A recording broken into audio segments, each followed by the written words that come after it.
In this video, I will show you how to fix missing DLC data packs in Warzone. Open Warzone and go to Settings.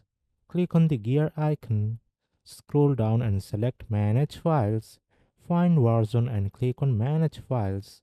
If you see Modern Warfare 3 or Modern Warfare 2, select the game and install all necessary DLCs.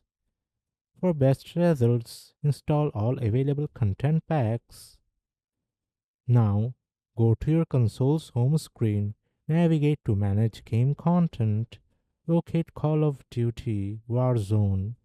You should see a list of DLCs tied to the game. If any DLC says not installed, select it and download it.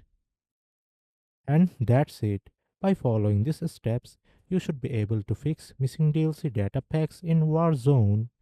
If this video helps, like, share, and subscribe.